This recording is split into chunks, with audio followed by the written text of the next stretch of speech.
Good morning students. So today we are going to start third class term 2 English. Already we have started the lesson. Now we will continue the next part. So we have started our second lesson, that is Little Deer and the Trap. Already we have completed the beginning story. Now we will continue the remaining story. But every once in a while Little Deer would run with his back to the wind. So once in a while the little deer would run with his back to the wind, means he ran in the direction of the wind, just to see what would happen, and nothing ever did. Nothing had happened.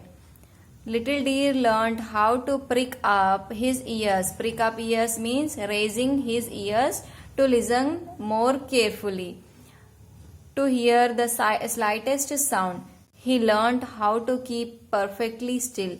Little Deer learned to stay close to the herd, not to stray too far on his own.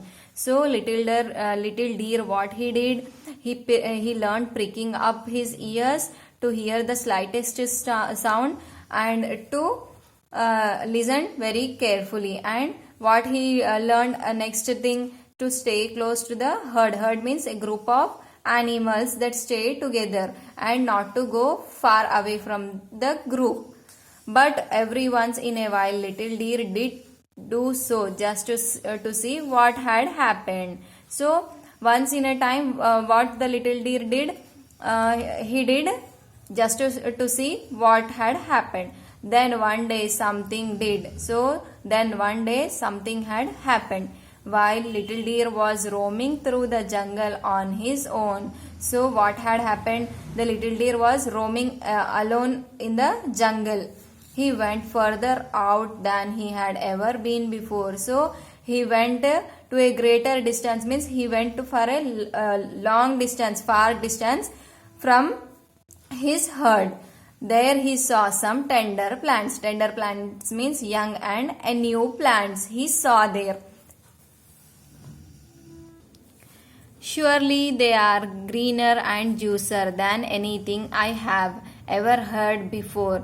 So the Little Deer thinking that there is what he saw a tender plants, means new and young greeny plants.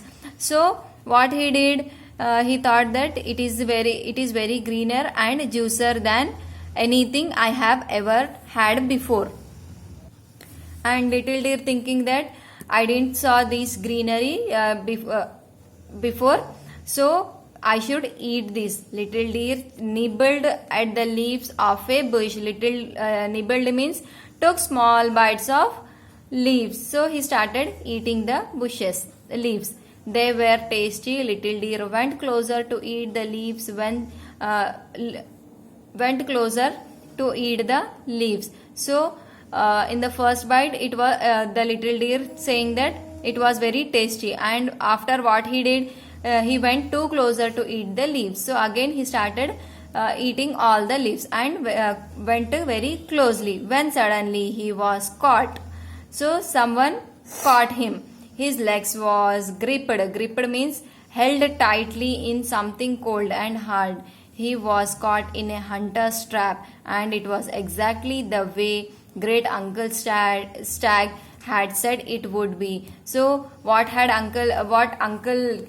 Uncle Stag told the deer means, you don't have to go far from the herd. If you go far from the herd, you will be caught in a hunter's trap. That's what happened with the Little Deer. So I hope you have understood the second part of the lesson. Remaining lesson we will continue in the next part. Thank you.